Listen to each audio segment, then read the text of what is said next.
प्रचोदया। बिल्कुल आइयो माँ शक्ति। आज स्वाध्याय चिंतन का हमारा क्रमांक है 1328। दिन मंगलवार, तारीख 11 नवंबर 2025। आज डॉक्टर एस एस भदौरिया साहब को आना था, पर किसी कारणवश उनको नहीं आ पाए। उनके स्थान पे आज प्रोफेसर डॉक्टर आर के काला साहब टॉपिक ले रहे हैं आज का, वेदांत दर्शन का सार। पहले भी एक पार्ट ले चुके हैं, आज का पार्ट 2 है। ज्यादा सुन लीजिए। आदरणीय काला साहब से निवेदन करते हैं आज का उद्बोधन जारी करें। आदरणीय काला साहब।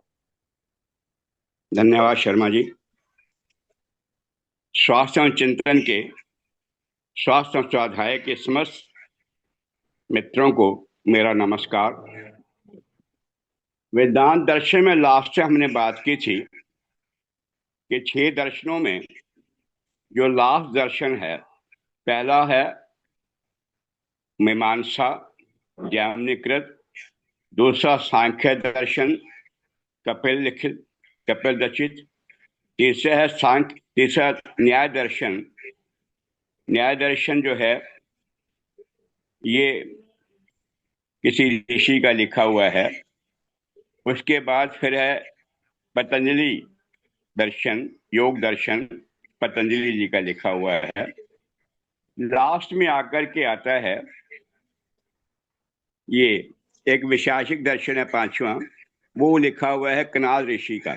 उनका नाम कनाद ऋषि था, क्योंकि वो कण जहाँ मिलते थे कण चुन करके, जैसे अनाज होगा, चावल हो गए, मूंजी होगी, उन सब का जो कण बचते थे उनको खा करके जीवित रहते थे। उनका नाम कनाद ऋषि था। उन्हें वैशेषिक दर्शन दिया। लास्ट उत्तर मीमांसा जो है, उत्तर मीमांसा इसे वेदांत कहते हैं। वेदांत जो है ये उपनिषदों का सार है। वेदांत का मतलब होता है वेदों का अंत।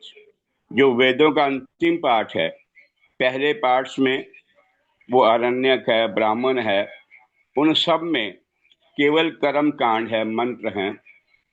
जो लास्ट पार्ट है वेदों का अंत, यानी highest philosophy of knowledge, philosophy of highest knowledge, जो सबसे बड़ी विद्या हो सके, ब्रह्म विद्या, उस ब्रह्म ज्ञान को लेने वाला ये है। इसे बाहरले पाश्चात्य दार्शनिकों ने यही कहा, इससे बड़ा कोई विश्व के अंदर ज्ञान नहीं है जो कि वेदांत में है। तो वेदांत के बारे में हमने पहले डिस्कस किया था कि अद्वैत क्या है, द्वैत क्या है, द्वैताद्वैत क्या है, उसके बाद फिर जो है शुद्ध अद्वैत क्या है, विशिष्ट अद्वैत क्या है रामानुजाचार्य का, और एक बाद में महाप्रभु चैतन्य ने दिया था वो अलग है, भेद अभेद। आज वेदांत दर्शन जो है ये कुछ बातों पर विशेष बल देता है। पहली बात, सत्य के साथ कोई समझौता नहीं। जरा सा आवाज कम करना अपने मोबाइल के। सत्य के साथ कोई समझौता नहीं है। इसका भाव यह है, एक छांदोग्य उपनिषद में एक कथा आती है कि सत्य काम वो गुरु के पास, ऋषि गौतम के पास जाकर के उनके आश्रम में ब्रह्म विद्या हासिल करना चाहता था। लेकिन ब्रह्म विद्या तभी हासिल हो सकती थी, उस वक्त का रूल था कि अगर वो ब्राह्मण हो, उच्च कुल में पैदा हुआ हो। लेकिन उसे ये पता था कि वहां मेरा एडमिशन नहीं होगा। अपनी माँ के पास गया, माँ से बोला मैं किस जाति का, मेरा गोत्र बताओ। तो माँ ने कहा मैं जवानी में कई घरों में काम किया है और उन्हीं के बीच में से तू मुझे प्राप्त हुआ है।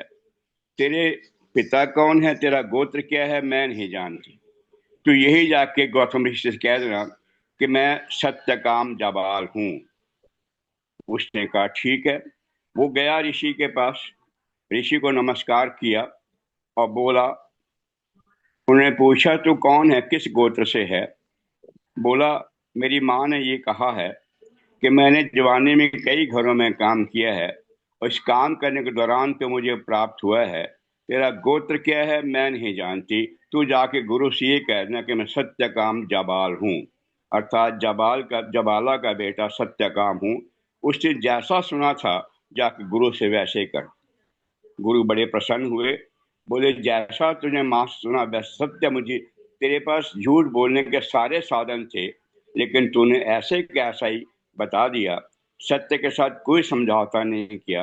लिहाजा तुझसे बड़ा ब्राह्मण कौन हो सकता है, तुझसे ऊंचा गोत्र क्या हो सकता है। जो समझा लेकर के और मैं तुम्हें अपना शिष्य बनाऊंगा, ब्रह्म विद्या सिखाऊंगा। उसे एडमिशन मिला। वो लगातार पढ़ करके उसके बाद जो है एडमिशन हो गया।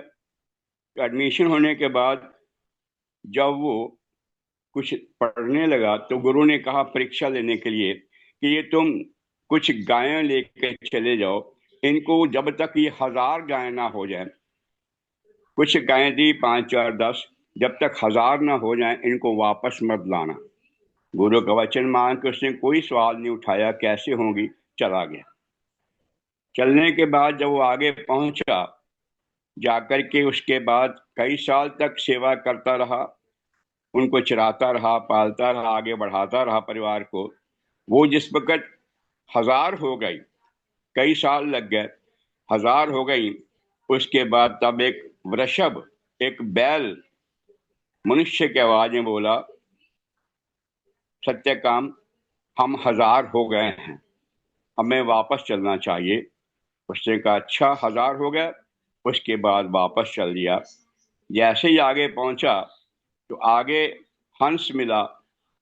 हंस ने कहा कि तुम्हें ये उसने बताया कि हम 1000 हो गए हैं, उसके बाद आगे क्या होगा, तुम आगे चलते जाओ, तुम्हें फलां आदमी मिलेगा। ऐसे मतलब ये है कुल मिलाकर के ऐसे ही पशु जाति कई 5 लोग मिले, 5 पशु मिले।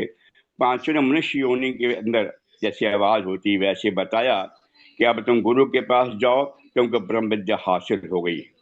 वो गुरु के पास जैसे आया, गुरु हैरान थे, बोले जाबा सत्य काम, तुम्हारी आंखें चमक रही हैं जैसी ब्रह्म निष्ठ के अंदर चमक होनी चाहिए आंखों में, ऐसी तुम्हारी आंखों में चमक है। बताइए तुम्हें किसने शिक्षा दी है, किसने विद्या दी है। बोले महाराज मैं मैं चला, मुझे पहले वृषभ ने, फिर हंस ने, फिर उसके बाद बैलो किसी और उसने, ऐसे 5 6 पशु ने मुझे रास्ते में विद्या दी है।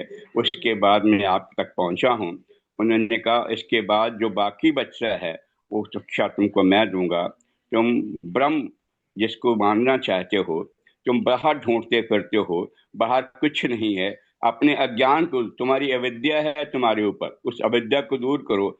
जानो तुम स्वयं ही आत्मा हो, तुम स्वयं ही ब्रह्म हो। इस आत्मा से बड़ा ब्रह्म नहीं, जो ब्रह्म है वो आत्मा के अंदर आकर के बैठा है। क्योंकि जैसे अत्रि परिषद कहता है कि उसने पहले कई शरीर बनाए, फिर उसके मनुष्य का शरीर बनाया, मनुष्य का शरीर बनाकर के बाद में जब उसने फैसला किया कि मैंने शरीर तो बना दिया है, अब इसके शरीर के अंदर चलाएगा कौन, उसने चलाने के लिए स्वयं अपने आप को ब्रह्मंड से उचीर करके इसके अंदर आपके प्रवेश किया आत्मा के रूप में। और अंतःकरण में जो आत्मा है वो आत्मा ही ब्रह्म है। इसी को तुम जानो, इससे बड़ा ज्ञान कोई नहीं है। तो ये छांदोग्य उपनिषद कथा बताती है कि किसी भी तरह से जो सत्य को सीखने वाले हैं, जो ब्रह्म विद्या को, ब्रह्म ज्ञान को हासिल करने वाले हैं, उन्होंने सत्य के साथ कोई समझौता नहीं किया। दूसरा, सब्र के साथ परीक्षा, सब्र की परीक्षा। वेदांत के कई जगह पे ये ऐसे नोटिस किए गए हैं वाक्य, जहां पर उनको उनको वेट करने के लिए, परीक्षा प्रतीक्षा करने के लिए कहा गया। उनके सब्र की परीक्षा ली गई ताकि जाना जा सके कि उन्होंने वास्तव में ये विद्या जानने की कोशिश की है या ऐसे बेकार प्रश्न कर दिया है, जिज्ञासा कर दी है। क्या उनके अंदर वास्तव में इतनी परीक्षा है, इतनी प्रतीक्षा करने का सब्र है। 2 3 इसमें बातें सामने आती हैं। पहली, प्रश्नोत्तर में, प्रश्नों उत्तर उपनिषद जो है उसमें 5 ऋषि ऋषि पिपलाद ऋषि के पास जाते हैं। पिपलाद से बोले कि हम गुरुकुल में पढ़ करके आए हैं, पर वो सब विद्या हमने पढ़ी है, पर जो विद्या मेन है, जिसको जानना चाहिए, ब्रह्म विद्या, वो हमें हासिल नहीं हुई।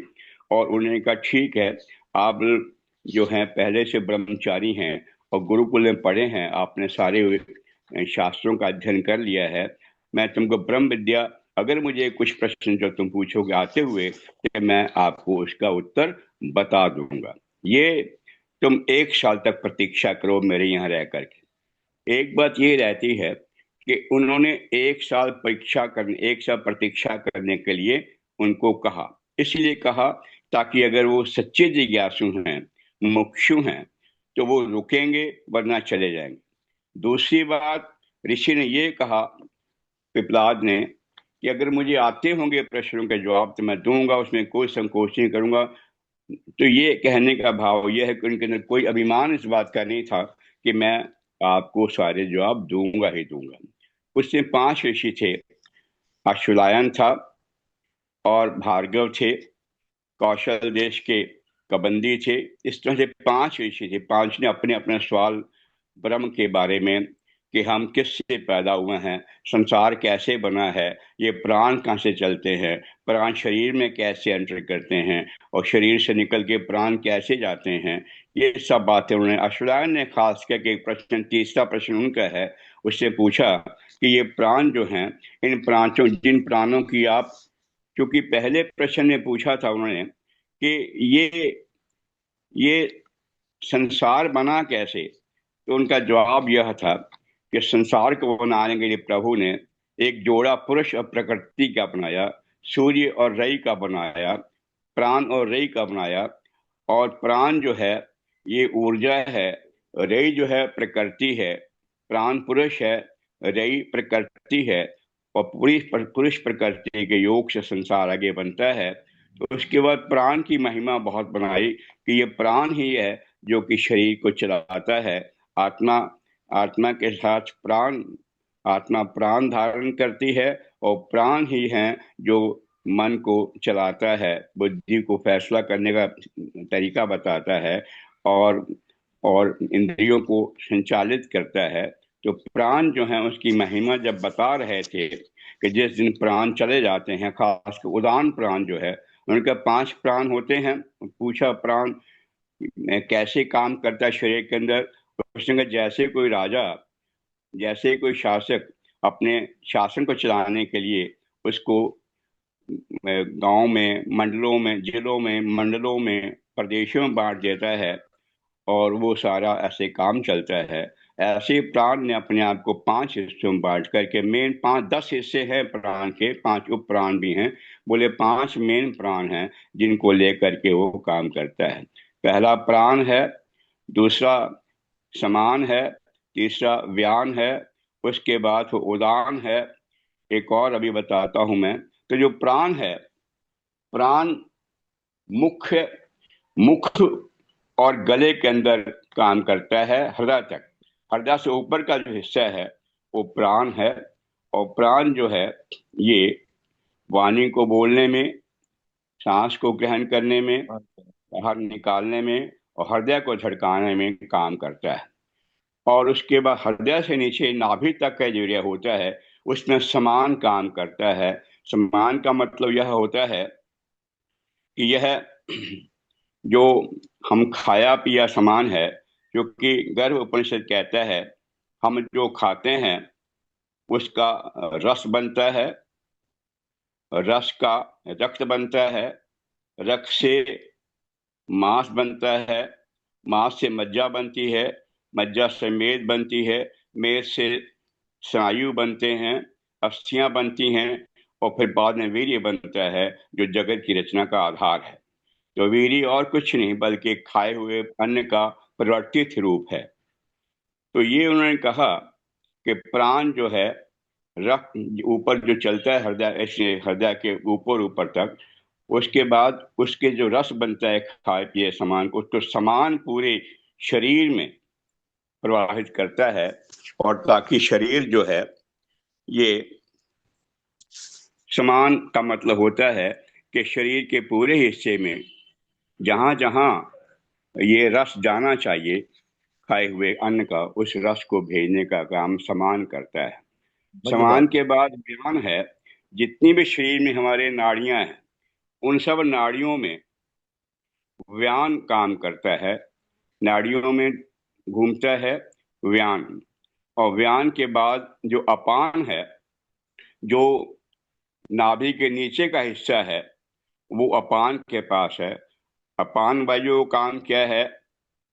वो मलमूत्र को त्याग करना, गर्भ को निकालना, वीर्य को निकालना, रज को निकालना, नीचे की जितना भी एरिया है नाभि के नीचे का, वो सारा व्यान का काम है।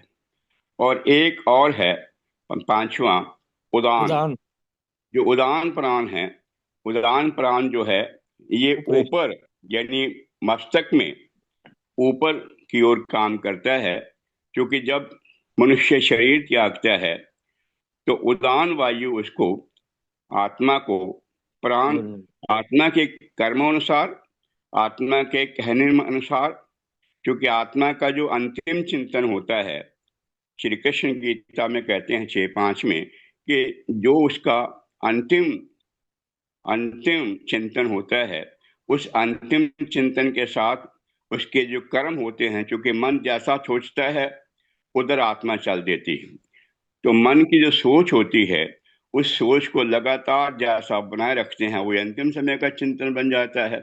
उनका जो अंतिम चिंतन होता है, उस अंतिम चिंतन के आधार पे और कर्मों के आधार पे, कर्म प्लस चिंतन के आधार पर जो उसको गति मिलनी होती है, आत्मा आत्मा जो है उदान वायु के साथ प्राण, मन को, इंद्रियों को, आत्मा को लेकर के वो चला जाता है उदान वायु के साथ। और उदान वायु से निकल करके फिर वो अपने अपने लोकों में, अपनी अपनी योनियों में, जिसको कारण। जैसी योनि मिलनी होती है, तिर्यक योनि मिलेगी या उच्च योनि मिलेगी या ब्रह्मलोक में जाएगा, वो सारा का सारा जो है उदान वायु का काम है। तो इस तरह से उन्होंने कहा कि प्राण जो है 5 हिस्सों में बांट के शरीर को चलाता है।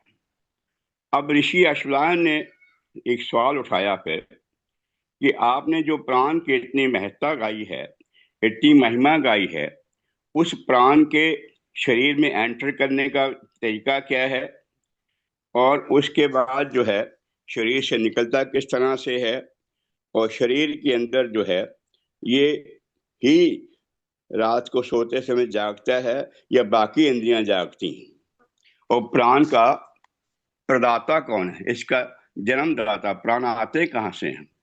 तो उन्होंने कहा उत्तर में, जो प्राण हैं ये परमात्मा से आते हैं। परमात्मा ही प्राण प्रदान करता है।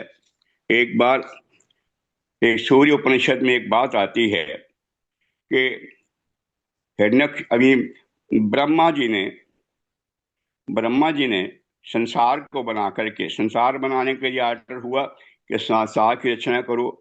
ब्रह्मा जी ने संसार बनाया, लेकिन संसार में प्राण कहाँ से हैं? संसार में जो बने वो सारे के सारे बुत खड़े हुए थे। उन्होंने प्रभु से प्रार्थना की कि यह जो संसार मैंने बनाया है, इसको चेतना कहाँ से मिलेगी? उन्होंने कहा ठीक है। और उसके बाद जैसे ध्यान लगाया तो अचानक उनके सामने एक सूर्य, एक प्रकाश उभरता उभरता चला आ गया, और प्रकाश लगातार बढ़ता चला गया। और प्रकाश के अंदर जब देखा तो असंख्य असंख्य सूर्य चमक रहे थे। और उन सूर्यों में से उनकी चमक इतनी थी कि कोई व्यक्ति सहन नहीं कर सकता था। ब्रह्म से प्रार्थना की कि महाराज इसको कंट्रोल करिए। तब उसके बाद उन्होंने कंट्रोल किया, एक सूर्य रह गया। बोले ये सूर्य जो है ये प्राण है, और सूर्य से प्राण चलेंगे। जब ये पूरा सुबह होगा तो ये सबको प्राण प्रदान करेगा। सारी उसमें गतिविधियां चालू हो जाएंगी, मनुष्य जगेंगे, चिड़ियां चहकेंगी, पशु उड़ते जाएंगे, वनस्पतियां अपना अपना उगना शुरू कर देंगी, उनकी ग्रोथ होगी, और फलों में, अन्न में ये रस प्रदान करेगा। तो ये जो सूर्य है, ये जो सूर्य है, ये ब्रह्म के रूप में पूजा जाता है, क्योंकि ब्रह्म जो है वो सूर्य के रूप में पहले प्रकट हुआ। सूर्य प्राण बन के आ गया, और ये प्राण है, ये सूर्य उपासना सूर्य की बाहर नहीं, अंदर आत्मा को हुई। हम सूर्य के नाम से पुकारते हैं कि जो अंदर आत्मा है वही सूर्य है, सूर्य पार कोई नहीं है। तो इस तरह से उन्होंने पूछा कि प्राण का उत्पादन करने वाला कौन। अश्वलायन के प्रहलाद ऋषि ने कहा कि सूर्य का जो प्रदाता है, जो उद्गाता है, जो उसका उसका उपादान कारण है, वो स्वयं ब्रह्म है। उन्हें पूछा फिर प्राण जो है ये शरीर को छोड़ता कैसे है। बोले शरीर को छोड़ने का तरीका इसका यह है कि जिस वक्त उसकी अंतिम सोच, जो जैसे पहले मैंने कहा कि अंतिम जो सोच है उसके कर्मों का जो सार है, इसके आधार पर शोधान वायु लेकर के आत्मा को मन और इंद्रियों के साथ चल देता है, और चलने के बाद उसके बाद वो जैसी योनि में उसका जाना होता है, ये आत्मा के कथन अनुसार वो उसमें लेकर उसको चला जाता है। और ये जाता कैसे है, उनका जैसे एक जोक एक पेड़ से दूसरे पेड़ की ओर प्रवाहित करती है, जाती है, वो तब जाती है जब पेड़ के लास्ट पत्ते के ऊपर से अगला पत्ता उसको मिल जाए तो उसको शिफ्ट करती है, वैसे नहीं। ऐसे ही जब योनि तैयार हो जाती है जाने के लिए तो ये शरीर से निकल के वहां पर चली जाती है। तो फिर उसके बाद फिर लास्ट में आकर के एक और पाबंदी पूछता है कि ओम का रहस्य क्या है। फिर ओम का रहस्य समझाया है। तो प्रश्न उपनिषद में जो सबसे पहली बात वो यह है कि इंतजार करने, प्रतीक्षा करने के लिए, सबर परखने के लिए कहा जाता है कि तुम पहले 1 साल तक मेरे यहाँ ब्रह्मचर्य का आश्रम पालन करते हुए रहो, उसके बाद तुम्हारे प्रश्नों को मैं सुनूंगा, अगर जानता हुआ तो प्रहलाद ऋषि ने कहा कि मैं उनका जवाब दूंगा। दूसरा, परीक्षा करने के लिए जब ब्रह्मा जी ने कहा ब्रह्मा जी अपने स्वाध्याय चिंतन में ये बता रहे थे ऋषियों को कि आत्मा जो है, परमात्मा को आत्मा के रूप में उपनिषदों में कहा गया है। आत्मा भूख रहित है, प्यास रहित है, सत्य है, सत्य काम है, सत्य संकल्प है, और यह मृत्यु इसको खा नहीं सकती, मृत्यु से परे है। कई सारे उन्होंने विशेषताएं बताए कि ये मृत्यु जो है, ये आत्मा जो है, इसमें ये सारे गुण हैं। तो उनके ये वचन सुन करके देवता और राक्षस इन्होंने तय किया कि ब्रह्मा जी के पास जाकर के ये है राज जानना चाहिए। तो वो गुरु जी के पास अपने जाते हैं। गुरु ने कहा कि देखो, ये जो तुम्हारा शरीर है इसको चेहरे में देख करके आओ। ये चेहरे में देखने के बाद जो तुम्हें दिखता है मुझे बताओ। वापस आए। देवताओं ने इंद्र को भेजा था, और इंद्र देवताओं में इसलिए पर ज्यादा महान माने जाते हैं क्योंकि एक केन उपनिषद में कथा आती है कि जब असुरों पर, राक्षसों पर देवताओं ने विजय हासिल की, तब उनको गरूर हो गया, इस बात का घमंड हो गया कि ये युद्ध हमने जीता है। उन्होंने भुला दिया कि इसके अंदर कोई ब्रह्म का योगदान भी है। जब वो ऐसा अभिमान कर रहे थे, तभी भगवान ने अपने भक्तों का उद्धार करने के लिए, ताकि वो घमंड और अभिमान से ना भर जाएं, उनके पास आए, लेकिन यक्ष की शक्ल में आए। यक्ष बन करके ऊपर आसमान में चमकता हो, बड़ा तेज जबरदस्त था।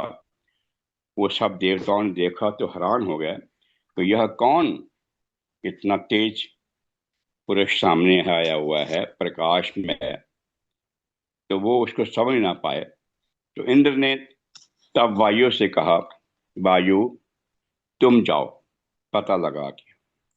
वायु जब आगे आया तो उनके साथ बोला, भगवान ने पूछा, यक्ष ने पूछा, तुम कौन हो? उसने कहा, आप मुझे नहीं जानते, मैं वायु हूं। जैसे ना जानना भी उसको लगा उसका अपमान है, बोले मैं वायु हूँ। यक्ष ने पूछा, तुम क्या कर सकते हो? बोले मैं जिस चीज को चाहता हूँ उड़ा के ले जाता हूँ। बड़े बड़े पहाड़, वनस्पतियां, जंगल सब उड़ा के ले जाता हूँ। बोले अच्छा। एक तिनका रखा यक्ष ने सामने, बोले इसको उड़ा के देखो। बड़ी उसको फूंक मारता रहा, पवन अपनी देता रहा, उड़ा नहीं। उन्होंने कहा अच्छा तुम्हारा क्या हो गया? बोले मैं उड़ा नहीं सका। चुप करके लौट करके वापस आ गया। उन्होंने पूछा कि वो यक्ष कौन था? इंद्र ने पूछा। बोले मैं नहीं जान सका वो यक्ष कौन है। अग्नि को भेजा। अग्नि से ये सवाल किया यक्ष ने, तुम कौन हो? बोले मैं अग्नि हूँ। क्या कर सकते हो? मैं जिसको चाहूँ जला सकता हूँ। कोई भारी से भारी सामान, पतले से पतला तिनका जो भी हो सब कूड़ा जला देता। बोले अच्छा तो ये तिनका जला के रखो। सूखा तिनका जला के दिखाओ। बड़ी कोशिश की, तिनका जला नहीं। उसके बाद वो भी लौट आया। उन्होंने कहा इंद्र से, मैं नहीं जान सका वो यक्ष कौन है। उन्होंने कहा अच्छा। दोनों ने मिलकर कहा और बाकी देवताओं ने, इंद्र आप जाइए। इंद्र भी बड़े अभिमान अभिमान के साथ वहां पहुंचा। तब तक यक्ष अंतर ध्यान हो चुके थे। वहां उमा खड़ी थी। उमा से बोले देवी नमस्कार करता हूँ। आपसे पहले जो यहाँ खड़े थे वो कौन थे? बोले स्वयं ब्रह्म थे। तुम भूल गए थे कि उनका भी योगदान था तुम्हारी विजय में। तुम उसको भुला बैठे, स्वयं को जिम्मेवार मानने लगे। तुम्हारी परीक्षा करने के लिए, तुम्हें शिक्षा देने के लिए वो आए थे। और तुमको दर्शन दे नहीं सके, लेकिन तुम दूर से उसको देख लिया है। इसलिए जो है तुम पहले पात्र हो भगवान के जानने का। तो ये इंद्र इसलिए ज्यादा महत्वपूर्ण हुए। उसके बाद वायु, अग्नि, इन दोनों ने भी देखा था। तो भाव यह है कि विरोचन और इंद्र से कहा इंतजार करो। इंतजार किया। उसके बाद जब ये कहा कि अपनी शक्ल शीशे में देख के आओ, तो उन्होंने कहा ठीक है, जो तुम्हें दिखता है यही ब्रह्म है, यही आत्मा है। अच्छा। उसके बाद जो विरोचन था, राक्षसों का रिप्रेजेंटेटिव, वो ये सुनकर चला गया और जाके बताया अपने दोस्तों को, अपने साथियों को, कि जो शरीर है ये शरीर ही आत्मा है। इसी को बढ़ाओ, ताकतवर करो, यही आत्मा है, इसके अलावा कोई आत्मा नहीं। इंद्र को शक हुआ। बोली आत्मा कैसे हो सकता है? शरीर तो बचपन में छोटा था, युवा हुआ, बूढ़ा हो जाएगा, प्रौढ़ होगा, बूढ़ा हो जाएगा, फिर मर जाएगा। ये आत्मा निष्ठ, आत्मा तो अमर है, जिसे काल खाता नहीं, पर इस शरीर को तो काल खा जाएगा। वापस आया तो तब पूछा गुरु ने कि तुम तो चले गए थे। बोले ठीक है चले गए थे, लेकिन ये मुझे समझ नहीं आया कि मैं कैसे, ये शरीर कैसे आत्मा हो सकता है। तो उसके बाद गुरु ने कहा कि तुम मेरे पास 36 साल तक इंतजार करो।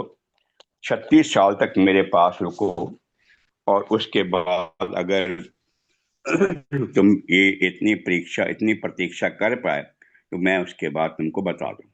36 साल के बाद फिर बताया। फिर वो चला गया। फिर रास्ते में जाकर के सोचा कि ये जो मुझे बताया ये भी काफी नहीं, ये भी आत्मा नहीं हो सकता। फिर वापस आए। बोले 36 साल और वेट करो।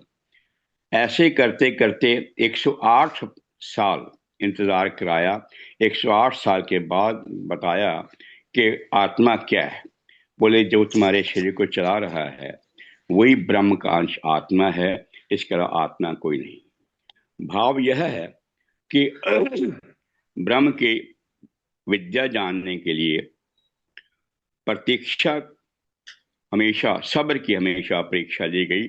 और जो सब्र को पूरा कर सके वो उसके बाद ऐसे ही, ये भाव ये बताता है कि सब्र के बिना जो है यह संभव नहीं है। तीसरा जो सार है उपनिषद का वो ये है, तत्वमसि, ये वही तू है। यदि तू जो है वही है जो बाहर ब्रह्म है, तू वही है, अर्थात तेरी आत्मा जो है ये उससे अलग नहीं है। तत्वमसि, तत्त्वम असि, तू वही है। ये श्वेत केतु को उसके पिता उद्दालक ने, ऋषि उद्दालक ने पूछा, क्योंकि श्वेत केतु 12 साल तक ब्रह्मचर्य का पालन करके गुरुकुल में रह करके जब विद्या हासिल करके आया तो बड़े अभिमान में था कि मैं तो बहुत कुछ जान गया हूँ। पिता ने उसके अज्ञान को भांप लिया और उन्हें बुलाया, श्वेत केतु इधर मेरे पास आओ। श्वेत केतु गए, बोले श्वेत केतु तुमने इतना अध्ययन किया है, क्या इस बात को जानते हो वो क्या है जिसको जानने के बाद फिर कुछ और जानना ही नहीं जानना रह ही नहीं जाता, सब कुछ जान लिया जाता है। जैसे मिट्टी को जान लिया तो मिट्टी जानने के बाद फिर घड़ा जानना जरूरत नहीं है, कुल्हड़ जानना जरूरत नहीं है, कोई प्लेट में अर्थन प्लेट को जानना जरूरी नहीं है, बस उसको जान लिया। स्वर्ण को जान लिया तो सारे आभूषण जान लिए, इसके बाद इंडिविजुअल आभूषण को जान, जिसका नाम रूप होता है उनको जानना जरूरी नहीं होता। तो वो क्या है जिसको जानने के बाद कुछ भी जानना बाकी नहीं है। श्वेत कुमार ने कहा, पिताजी मेरे गुरु को शायद ये आंसर इस पता ही नहीं था, उन्होंने ये सवाल मुझे पूछा ही कभी नहीं, इसका उत्तर बताया ही नहीं है, आप मुझे समझाइए। तो श्वेत केतु से उन्होंने कहा, ठीक है बेटा मैं तुम समझाता हूँ। ये बाहर वट वृक्ष लगा हुआ है, इसका एक फल तोड़ के लाओ। ले आया, बोले इसको तोड़ो। तोड़ने के बाद बोला इसके अंदर क्या है, बोले असंख्य बीज हैं। बोले एक बीज को तोड़ो। एक बीज को तोड़ा तो बोले इसके अंदर क्या है, बोले मुझे महाराज पिताजी इसमें कुछ दिखता ही नहीं है। बोले जो नहीं दिखता, जो जो नजर नहीं आता, जो निराकार है वो ही आत्मा है। क्योंकि इस बीज के अंदर, इस बीज के अंकुर भी है, फूल भी है, फल भी है, लंबा होने का तना, इतना सारा पेड़ बनने का तना, ये जो वट वृक्ष है एक बीज से बना है। उस बीज के अंदर सब कुछ है। बोला पिताजी मुझे और समझाओ। उन्होंने कहा ठीक है, एक नमक की डली ले आओ। नमक की डली लाया, बोला इसको फेंट के तो पानी में डाल दो। गिलास पानी ले आओ, उसके अंदर डाल डाल दिया। उसके बाद कुछ देर बाद जब वो घुल गया, पिता ने कहा, श्वेत केतु इसमें से वो नमक की डली उठाओ। बोले पिताजी नमक तो इसमें नहीं है। बोले अच्छा, इसको पी कर देखो। एक घूंट भरा, नमकीन था। उसके बाद कहा थोड़ा बिखेर दो, मध्य में पियो, तब भी उसमें वही था। बोले बिखेर दो, अंत में पियो, तब भी नमकीन था। बोले जिस तरह से नमक जो है पूरे पानी में घुल गया है, ऐसे ही ये परमात्मा पूरे संसार में घुल मिल गया है। पूरा ब्रह्म जो है, पूरा विश्व जो है, पूरा ब्रह्मांड जो है, ये ब्रह्म ही है। वो जो ब्रह्म है तत्वमसि, वो ब्रह्म तू है, इसके अलावा कोई और अलग से ब्रह्म नहीं है। तो बोले जिस तरह से एक सितार के एक लय को जानने से कुछ नहीं चलता, पूरे सितार को जानने के बाद पता लगता है कि आवाज कैसे पैदा होती है। एक नगाड़े के एक पक्ष को पकड़ने से पूरा नहीं पता लगता, लेकिन जब पूरा नगाड़ा जान लिया जाता है तो समझ आती है कैसे। तो भाव यह है कि असंख्य जो निराकार है, नजर नहीं आने वाली चीज है, निर्गुण है, वो ही आत्मा है। और तत्वमसि तू वही है। तो ये अहम ब्रह्मास्मि, मैं वही ब्रह्म हूँ, इसके अलावा कुछ भी नहीं। सारा संसार एक समुद्र की लहरें हैं, सारी आत्माएं एक समुद्र की लहरें हैं, एक ब्रह्म के रूप में। जैसे सूर्य किरणें होती हैं, वो सारी किरणें फैल जाती हैं अलग अलग जगह, शाम को इकट्ठी हो जाती हैं। ऐसे सारी आत्माएं जो हैं एक ही ब्रह्म की अभिव्यक्तियां हैं। और वो आत्मा, वो अहम ब्रह्मास्मि, वो मैं हूँ। तत्वमसि अहम ब्रह्मास्मि, अयम आत्मा ब्रह्म, ये आत्मा ब्रह्म है। उपनिषद का अद्घोष है, त्रय उपनिषद का। ऐसे ही प्रज्ञानम ब्रह्म, ये प्रज्ञान जो है, ये चेतना जो, ये चेतना ब्रह्म है। यह जो विषय बताए गए, ये वाक्य जो बताए गए, इस बात को सिद्ध करते हैं कि आत्मा और परमात्मा में कोई भेद किसी प्रकार का नहीं है, और ये एक ही चीज के दो चीज नाम है। चौथा जो सार है, प्रश्न पूछने पर बल।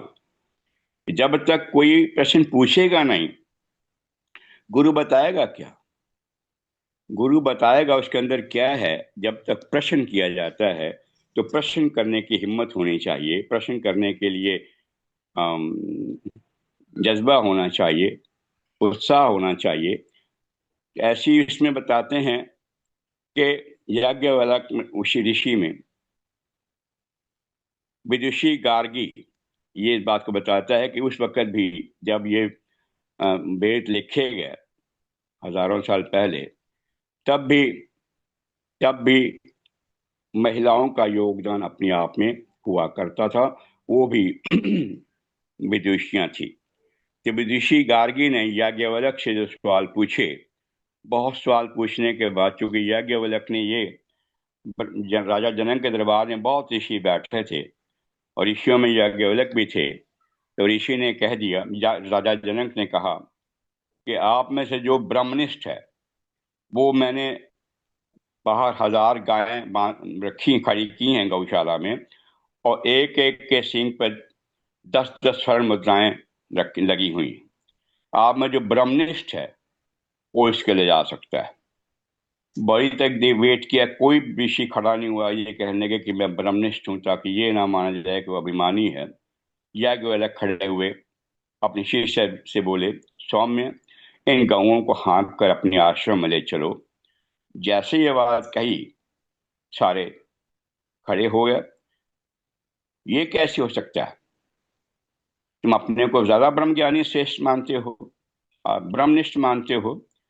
याज्ञवल्क्य बोले कि ब्रह्मनिष्ठ को तो मैं नमस्कार करता हूं, पर मुझे गायों की चाह थी, बस उसका चाह कहना ही विदुषी को, गार्गी को खटक गया।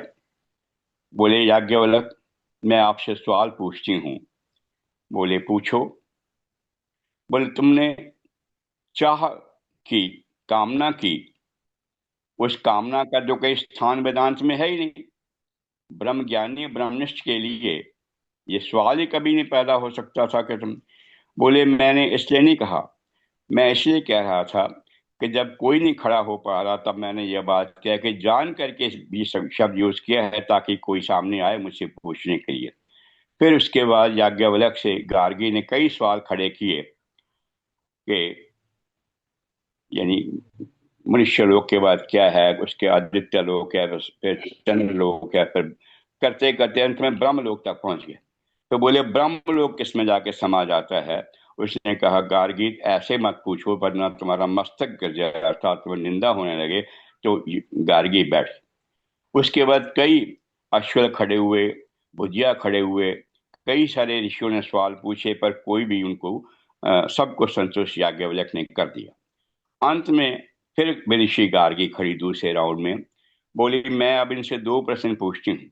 जैसे कोई शत्रु अपने शत्रु के सामने खड़ा होकर के 2 ऐसे अस्त्र चलाता है जो उसको भेद जाते हैं, मैं 2 प्रश्न पूछूं। अगर इन दोनों प्रश्नों का उत्तर वो दे दिया याज्ञवल्क्य ने, तो सबको इन्हें प्रणाम करना होगा, क्योंकि इसके आगे कोई सवाल। तो पहला उन्होंने सवाल किया, याज्ञवल्क्य, ये बताओ कि सारा पानी धरती पर कायम है, ये पानी किससे मिल जाता है? बोले, पानी पानी वायु में मिल जाता है। बोले, वायु किससे मिल जाती है? बोले, वायु आकाश में लय हो जाता है। उसने कहा कि जो जो फिर दूसरा सवाल किया। बोले, वो संतुष्ट हो गई। दूसरा सवाल किया कि ये जो सारा आकाश है और आकाश में सब लय हो जाता है, वो आकाश और जो वर्तमान, भूत, भविष्य है, ये सारा किसमें जाके लय हो जाता है? अर्थात समय और स्पेस, इन दोनों के बारे में सवाल पूछा कि ये किसमें लय होते हैं। तो याज्ञवल्क्य ने कहा, गार्गी, उसको कहते हैं एकाक्षर। एकाक्षर में सारे लय हो जाते हैं। एकाक्षर क्या है? वो है जो ना मोटा है ना पतला है, न नीला है ना पीला है, न यहाँ है वहाँ वहाँ है, सर्वत्र वो व्याप्त है। और जिसको काल नहीं खाता, जो काल का भी काल है। और वो इस तरह से कई सारे गुण विशेषताएं बताई जो कि परमात्मा की थी। बोले वो परमात्मा जो है वो एक अक्षर है, उससे बड़ा कुछ नहीं। तो ये जब कहा तो उसके बाद राजा जनक ने साधु साधु कह के सब ऋषियों ने उसका सम्मान किया, सब उसका नमस्कार किए और याज्ञवल्क्य को सबसे ऊंचा घोषित कर दिया गया, ब्रह्मनिष्ठ घोषित कर दिया गया। तो बात यह है कि जो विदुषी गार्गी जैसी थी, उसको भी प्रश्न पूछने की इस तरह से हिम्मत थी। पांचवा एक सार यह है कि धन संपत्ति की अपेक्षा आत्मज्ञान को बहुत महान माना गया। धन संपत्ति की अपेक्षा आत्मज्ञान को सबसे महान, जैसे नचिकेता ने यमराज से पूछा था कि मुझे आत्मज्ञान बताओ, आत्मा मरने के बाद कहाँ जाती है, आत्मा होती हुए शरीर में कि शरीर ही आत्मा है। तो यमराज ने कहा ये सवाल मत पूछो, तुम जो चाहो ले सकते हो, असंख्य धन संपत्ति, असीमित धन संपत्ति दे सकता हूँ तुम्हें, कई सालों की जिंदगी लंबी दे सकता हूँ तुम्हें कई राज्यों का प्रशासक बना सकता हूँ, तुम्हारे सारे स्वर्ग की सुंदरियां तुम्हें दे सकता हूँ, जितने चाहे पुत्र परपोते मांगो तुम्हें दे सकता हूँ। उसने कहा नहीं, ये सब मुझे जो है क्या मरने से रोक लेंगे, मुझे वो चाहिए जिसमें अमरता मिलती हो। उसने फिर उसके बाद आत्मा का ज्ञान दिया। ऐसे ही जब याज्ञवल्क्य जिंदगी बिता चुके थे तो जाने लगे, बोले मैं अब संन्यास लेना चाहता हूँ। मैत्रेयी को बुला के कहा कि मेरी दो पत्नियां हैं, एक मैत्रेयी एक तुम, दूसरी कात्यायनी। तो मेरे पास इतनी संपत्ति है, उसको मैं दो संभाग तुमको देना चाहता हूँ ताकि तुम भी उतने सुखी रह सको और तुम्हारी जो सौतन है वो कात्यायनी भी। कात्यायनी तो जो घर बार के कार्यों में लगी रहती थी, उसने कहा ठीक है, सभी कार्य कर लिया। लेकिन मैत्रेयी ने कहा भगवान ये बताइए कि मैं अगर इस मुझे सारी संपत्ति मिल जाए, दुनिया भर की अगर सारी संपत्ति भी आप मुझे दे दें, क्या ये मुझे अमरता प्रदान करेंगे? बोले नहीं। अमरता पर फिर क्या कर सकती है? बोले अमरता तुमको मिलने कुछ नहीं है, लेकिन एक जो धनी व्यक्ति की जिंदगी हो सकती है, सब सुख ऐश्वर्य तुम्हें मिल सकते हैं, वो जिंदगी तुम्हारी हो जाएगी। उसने कहा भगवान, जो जो संपत्ति मुझे अमरता प्रदान नहीं कर सकती, मुझे उस संपत्ति का कोई लालच लोभ नहीं है, मुझे संपत्ति नहीं चाहिए। मुझे वो चाहिए जो आप ज्ञान हासिल करना चाहते हैं, जिससे आप जानते हैं और उससे जानने के बाद और ऊंचा जानना चाहते हैं। उसने कहा ठीक है मैत्रेयी, मैं तुमसे पहले भी प्यार करता था, क्योंकि तुम मेरे शिष्यों के बीच बैठ के बड़े ब्रह्म विद्या के संबंधित सवाल पूछा करते थे। कात्यायनी ने एक बार नहीं पूछा, लेकिन तुम्हारी आज की बात सुन के कि तुमने धन की वरीयता ना दे के इसको वरीयता दी है, मुझे तुम आज और भी प्यारी हो गई हो, मैं तुम्हें बताऊंगा। उन्होंने कहा सुनो मैत्रेयी, मैत्रेयी, पति को पति के लिए पत्नी प्रेम ना करे, आत्मा के लिए प्रेम करे। पत्नी पति को पति के लिए नहीं प्रेम करे, बल्कि आत्मा के लिए प्रेम करे। मित्र मित्र के लिए नहीं, बल्कि आत्मा के लिए प्रेम करे। ऐसे ही संबंधी संबंधी को आत्मा के लिए प्रेम करे। पुत्र को पिता इसलिए प्यारा ना हो चूंकि पिता है, बल्कि आत्मा है।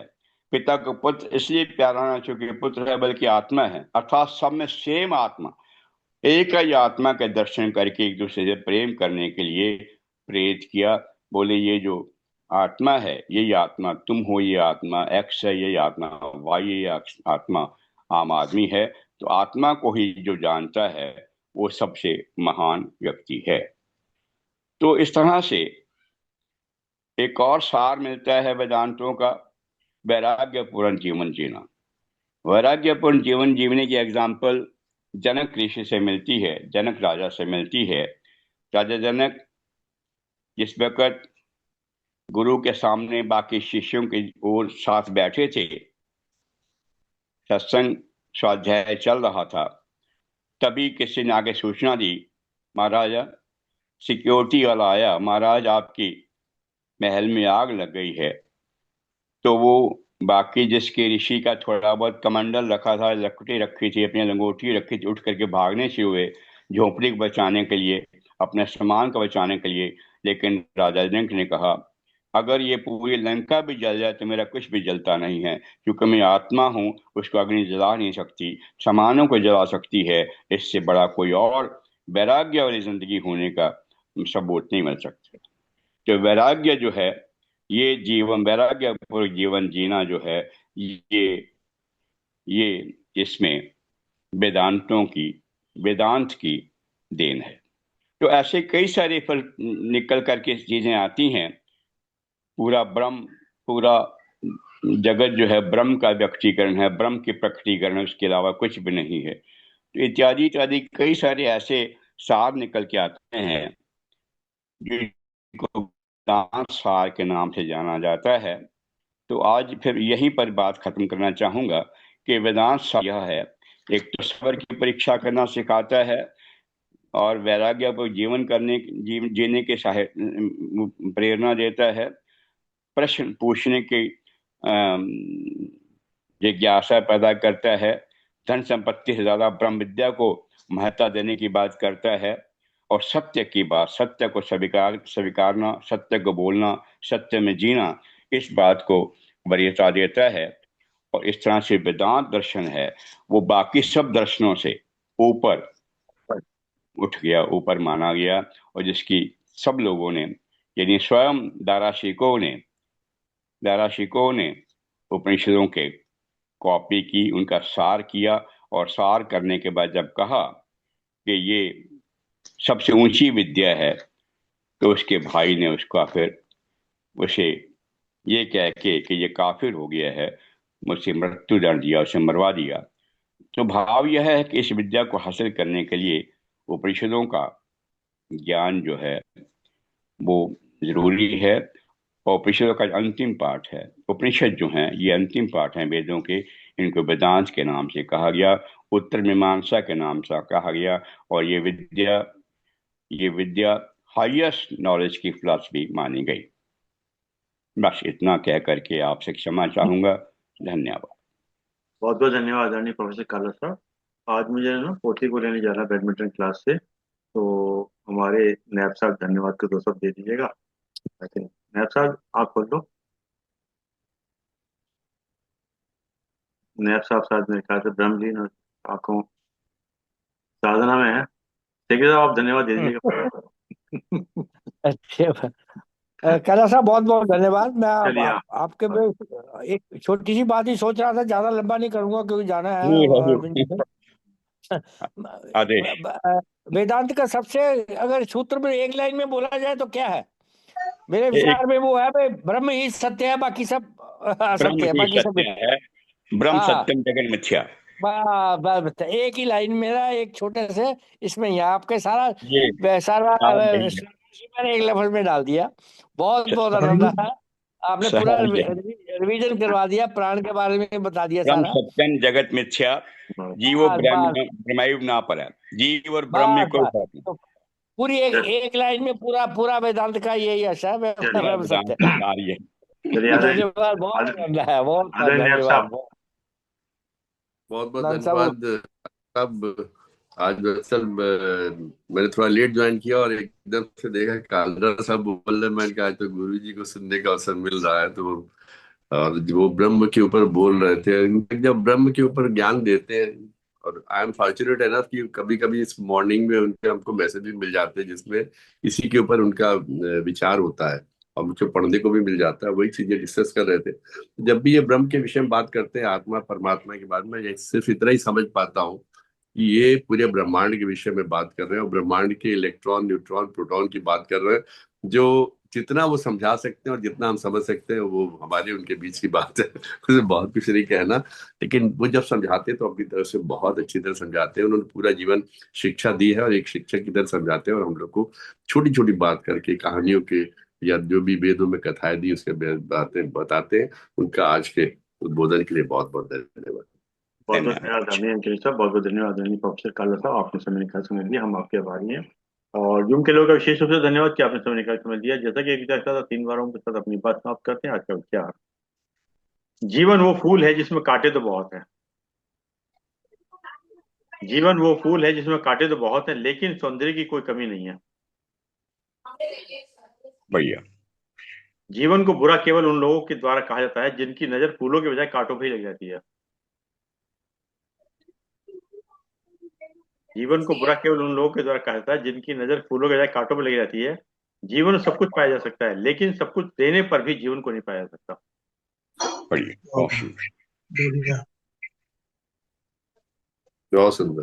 जीवन को बुरा कहने की अपेक्षा जीवन की बुराई मिटाने का प्रयास करो, यही विवेकी मनुष्य का लक्षण है। वाह वाह, बहुत सुंदर। आइए 3 बारों का उच्चारण करते हैं।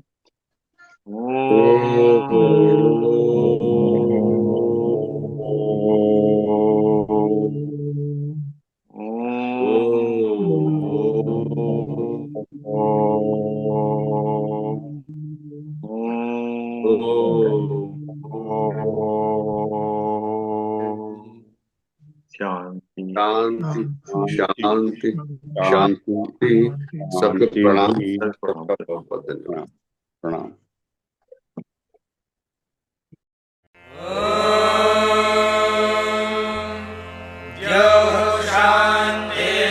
शान्तिरन्तरिक्षं शान्तिः पृथिवी शान्तिरापः शान्तिरोषधयः शान्तिः वनस्पतयः शान्तिर्विश्वे देवाः शान्तिर्ब्रह्म शान्तिः सर्वं शान्तिः शान्तिरेव शान्तिः सा